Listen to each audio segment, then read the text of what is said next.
After the revamp of RaceRoom's ranked multiplayer mode, a huge number of new players have come into the sim. And as with any simulator, getting to grips with how it all works isn't always as easy as it seems.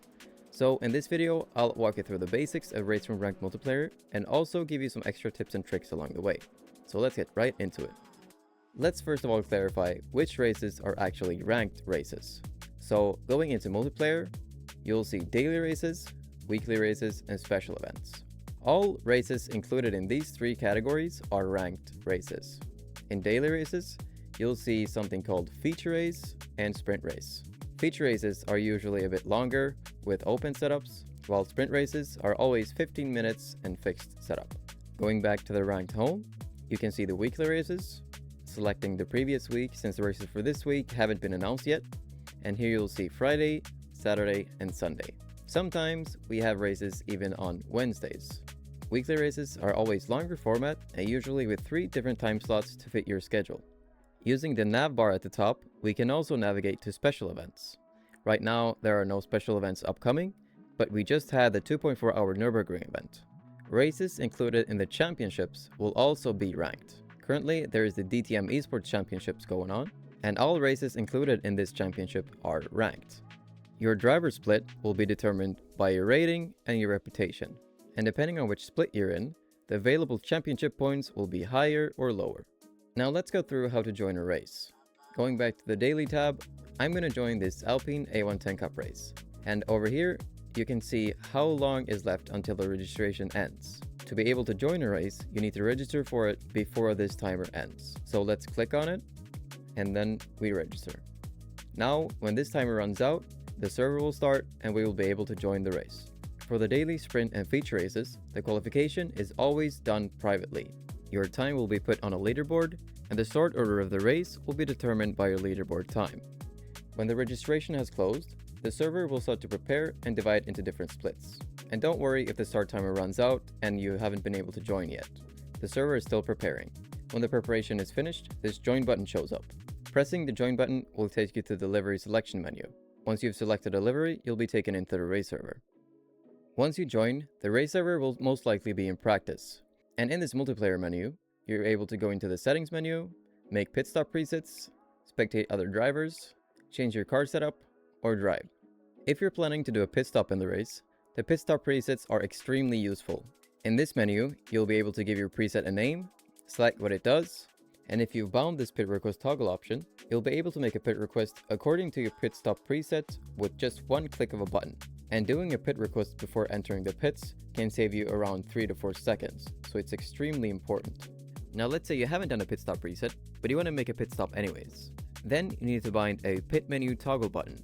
Press the pit menu toggle button, and that'll bring up the pit menu. Make sure you bind buttons to navigate the pit menu, and that'll be up and down, and side to side. I have bound my arrow keys for this. Now it may look like when we're going into the pits, we're going to add 36 liters of fuel and change our tires, but we've actually missed 2 crucial steps. To actually confirm that you want to do any of these things, you need to bind a pit menu select button. Pressing that button will make the pit option turn green. And once you've selected what you want to do, an estimated pit stop time will show up at the bottom, and you can now make a pit request with either your pit request toggle button or select it with your pit menu select button. Either or will make your pit menu look like this. Also make sure to bind your pit speed limiter to not get yourself a drive-through. Some other important keybinds would be DRS, push to pass, launch control, next and previous traction control level, next and previous ABS level, brake bias front and rear, and headlights. Clicking the headlights button will turn them on or off, and holding it will make the headlights flash. When the server has gone over to the race session, you'll have 60 seconds to join the race. It's extremely important that you press drive before these 60 seconds have passed. Otherwise, you need to start from the pits. Back in the rank menu, you can go to the results page to see graphs over your results. You can also click on races to see their details. Now you may be wondering, how can I improve my rating so that I can get into the higher splits? So let me explain how the split system works. Last time I checked, the system takes your rating times your reputation divided by 100. This means that the reputation is actually what's going to make the biggest difference in terms of which split you get into. So the absolute easiest way to get into the higher splits is to start by finishing the races. Don't care about your rating or finishing position, just finish the races to increase your reputation. So how do we increase the reputation? The simple answer is avoiding incident points. What are incident points? Incident points are caused by contact with other drivers, off tracks, or loss of control. Contacts will give you 4 incident points, off tracks will give you 1 incident point, and loss of control will give you 3. The less incident points you have per race, the higher your reputation will go. If I was starting out, I would aim for a reputation of around 85 before I start caring about my rating. So let's now say you've increased your reputation, now you want to start increasing your rating. How do you do that? A common misconception about rating is that it gets affected by how many places you gain or lose, but that's actually not the case at all. To gain rating, you need to finish ahead of drivers that are higher rated than yourself. So your finishing position is all that matters. Let's now talk about content. Maybe you've had enough of the free races and you want to try out something different. In that case, there's mainly one thing that I can recommend, and that's this, the online racing pack. This is the pack with the most bang for your buck. This pack includes the cars and tracks that are most commonly used in ranked multiplayer.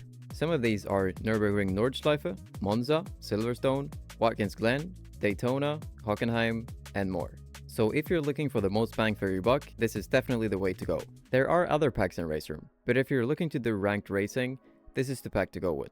Now, if you wish to report another driver, you need to go into the RaceRoom Discord and send this !report message in any of the text channels. You'll then receive a reply from the RaceRoom bot with a report form, but hopefully you won't have to use this too many times. Finally, I want to say that there's so much more to RaceRoom than just ranked. We have single player, community servers, league races, third-party championships, and much more. So if there's anything that I've missed or you want to see more of, please don't hesitate to make a comment down below. I'm also starting a new series called How to Be Fast, where I'll give you tips and tricks of how to get up to speed with different car classes. I really hope you found this video useful, and I want to thank you for staying until the end. I'll see you in the next video. Peace out.